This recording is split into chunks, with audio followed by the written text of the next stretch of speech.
상간소송에서 구상금 청구 소송이란 어떤 의미인가요? 구상권이나 구상금 청구 소송은 비단 상간소송에서만 이루어지는 건 아닌데, 구상금이나 구상권이라는 단어를 알기 위해서는 우선 상간소송의 특징부터 좀 아셔야 됩니다. 상간소송이라는 거는 배우자가 있는 유부녀나 유부남과 바람을 피는 거잖아요. 이거는 이제 그 바람을 피운 배우자에 대한 정신적 고통을 주는 민사상 불법행위이기 때문에 잘못은 두 사람이 한 거잖아요. 이 원고의 배우자와 상간녀 상간남이 공동으로 불법행위를 했기 때문에 이들 둘은 이제 법적으로는 부진적 연대 책임이라고 하는데, 부진적 연대 책임이란 이제 더 복잡한 내용이 있지만 쉽게 생각을 하면 이제 연대보증이라는 표현 아시죠? 내 채무가 있을 때 상대방이 연대보증을 치면 그 채무를 이제 연대하여 아니면 공동하여 이제 뭐 갚아야 되는데, 그런 역할이에요. 그렇기 때문에 상간 원고가 상간녀를 상대로 예를 들어 판결금을 청구를 해서 상간녀나 상간남이 원고에게 판결금을 3천만 원이든 뭐 2천만 원을 줬다. 그럼 억울하잖아요. 아까 말했듯이 공동 불법행위고 부진적 연대 책임이니까, 그러면 상간 원고의 배우자도 어느 정도 책임을 져야 되지 않냐. 내가 이제 이 정도 잘못했고 너도 이 정도 잘못했으니까 그 비율대로 나는 구상권을 청구하겠다. 내가 예를 들어 3천만 원을 줬기 때문에 적어도 너의 과실이나 너의 잘못도 반 정도 되니 나한테 1,500을 내놔라. 이런 게 쉽게 말하면 구상금 청구 소송입니다. 구상금 청구 소송은 어떤 경우에 청구할 수 있나요?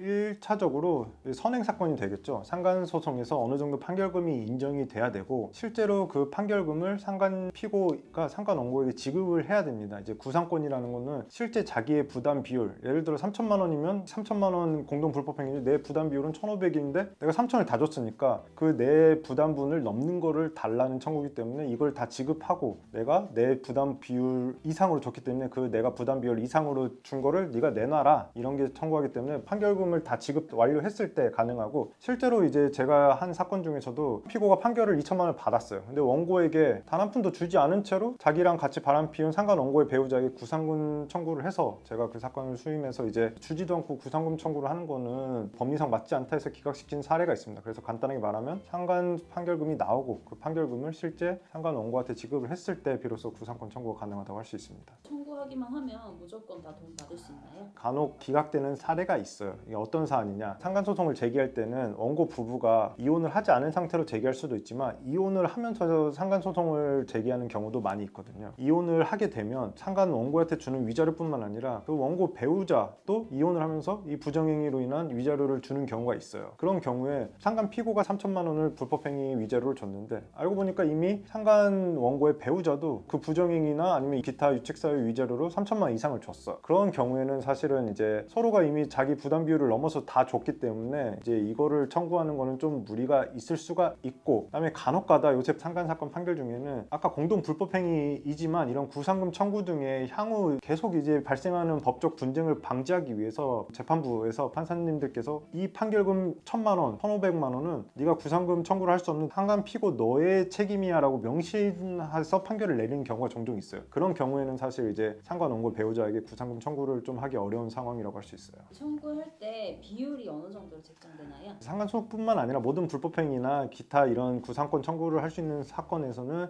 내부 비율은 이제 각자의 과실이나 잘못 정도에 따라 정해지게 되는데, 특히나 이제 상간 사건 같은 경우에는 모든 사안이 이렇게 손뼉이 마주쳐야 소리가 나듯 어느 한쪽에서 일방적으로 처음에 대시를 했다고 하더라도 결국에는 이제 둘이 눈이 맞거나 둘이 이제 성관계를 맺기 때문에 발생하는 사건이기 때문에 정말 특별한 경우가 없지 않는 한은 50%가 인정이 됩니다. 다만 다른 한쪽이 어쨌든 교제를 시작했지만 끝내려고 하는데도 불구하고 따라다니면서 그 관계를 끊지 못하고 그 외에 상간 원고의 배우자가 이 관계를 끊으려고 하니까 상간 피고가 상간 원고에게 전화해서 각종 부정행위를 하는 경우, 이런 경우에는 특별한 경우에는 이제 뭐 7대3, 8대2까지 나오는 경우도 있긴 있습니다. 혹시 이 구상금 청구 소송 안 하고 좀 지혜롭게 해결하는 방법이 있을까요? 변호사들끼리 이제 선제적으로 소송에 들어가기 전에 합의를 하거나 아니면 소송을 제기했더라도 조정을 통해서 사건이 종결되는 경우에는 대부분 합의금 금액을 어느 정도로 정하고 단서 조항에 원고 배우자에게 구상금 청구를 하지 않는다는 조항을 달아 놓습니다. 이게 근데 조정이나 합의에서는 어느 조항이든 기재하는 게 가능하지만 판결문에는 그런 사항을 기재할 수 없기 때문에 판결까지 가면 부득이하게 이 구상금 청구 소송은 수반될 수밖에 없는 것이고, 그게 아닌 이상 방금 말씀드렸듯이 이제 합의를 하면서 그 적절한 금액, 이제 3천만 원까지는 안 되겠죠. 그 반인 1,000이나 1,500 정도로 합의를 하면서 단지 나는 이제 내 배우자랑 결혼 생활을 하기 때문에 뭐 내 돈이 배우자 돈이 배우자 내 돈일 수 있으니까 내 배우자에게 구상금 청구를 하지 말아라, 구상권을 포기해라, 이런 조항으로들 많이들 조정을 하고 합의를 하고 있습니다.